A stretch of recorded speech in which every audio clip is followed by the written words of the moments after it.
penghalang penerimaan doa. Apa yang menghalang doa kita dikabulkan oleh Allah Azza wa Jalla?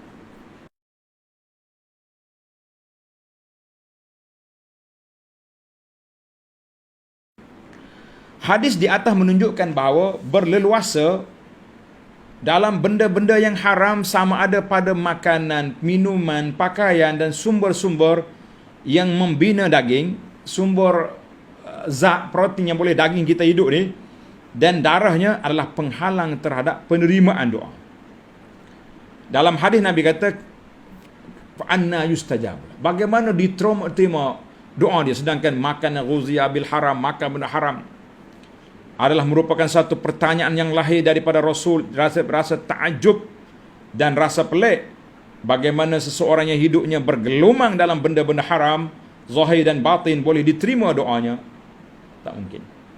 Pertanyaannya tidak diajukan secara terang-terangan untuk menunjukkan bahawa doanya terhalang daripada penerimaan secara keseluruhannya. Mungkin Tuhan tak terima di sini, tapi ada terima di tempat lain. Kita kata wallahu alam. Yang ketujuh, ad-du'a mukh al-ibadah. Ad-du'a, doa adalah otak ibadat, CPU ibadat doa ni.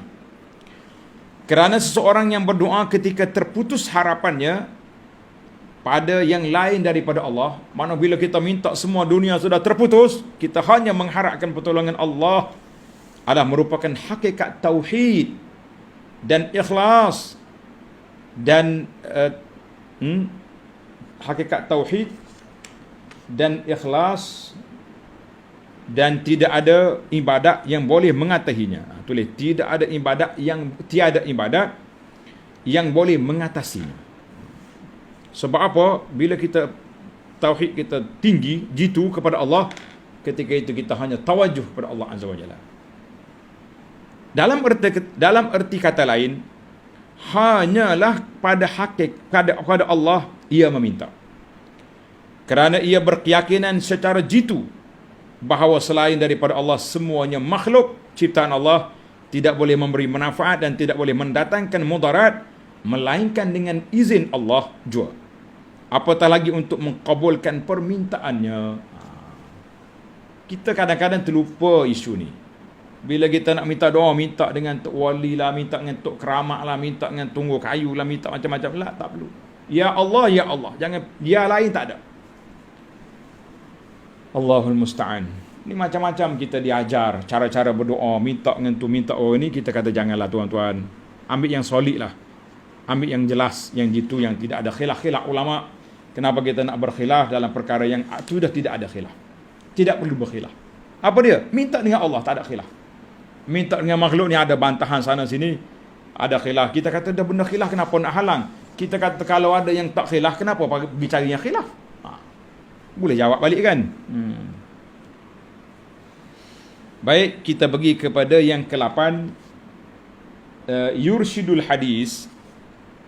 Hadis ini mengajar kepada kita membiayai, mencari sumber halal dan melarang daripada sumber yang haram.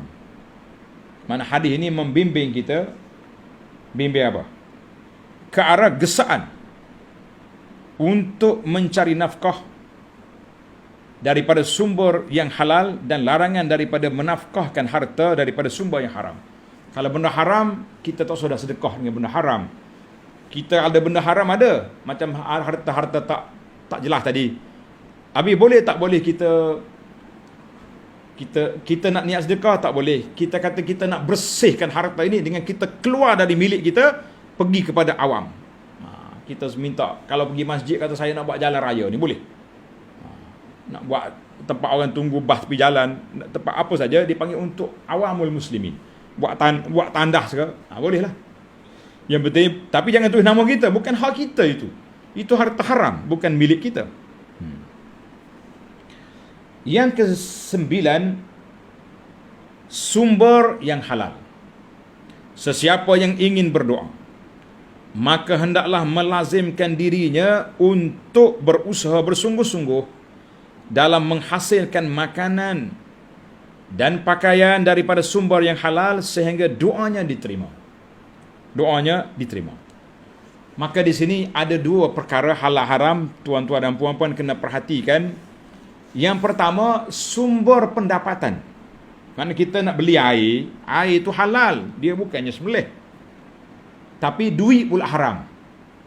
Haram juga. Duit halal, tapi bahan-bahan benda yang kita nak beli itu haram, dibuat daripada benda yang tak halal, maka jadi haram juga. Yang kita naknya halalan tayyiban. Duit yang nak beli pun halal, barang yang kita nak beli pun halal, barulah dia jadi tayyib. Alhamdulillah. Yang terakhir, yang ke-10, harta diberkati. Allah Subhanahu wa taala menerima perbelanjaan daripada orang-orang yang beriman daripada sumber yang baik, lalu menyuburkannya. Itu dipanggil berkat. Berkat dengan mana an-nama, harta itu subur. Dan mengembang biakkannya dan memberkati mereka atas perbelanjaan harta yang halal itu. Bila kita ada harta halal, kita sedekah. Kita sedekah. Nabi SAW bersabda, "Ma naqasa malun min sadaqah." Harta yang kita sedekah tidak kurang, cuma dia tukar akaun je daripada akaun dunia kepada akaun akhirat. Tak kurang. Tak kurang apa ustaz? Daripada 10,000 tinggal 8,000, 2,000 wakaf. Wakaf ke pondok kita kata, kan? 2,000 saya wakaf ke pondok. Itulah wakaf ke pondok. Tetapi ingat, dia tak kurang, cuma dia pindah akaun. Itu kita kena faham konsep sedekah di dalam Islam. Pindah akaun tak rugilah. Cuma atas dunia tak ada lah. Dia pergi ke akhirat esok. Bila kita masuk dalam kubur, kita jumpa dengan dia. Sebagaimana kata ulama, harta kita tidak dibawa ke dalam kubur, tetapi harta kita boleh menunggu kita dalam kubur.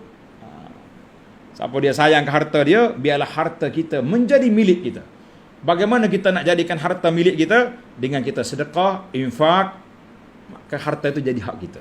Kalau tidak, harta itu menunggu untuk bertukar hak milik menjadi hak anak, hak isteri, hak siapa-siapa, pesaka penerima pusaka kita. Masya Allah, tabarakallah.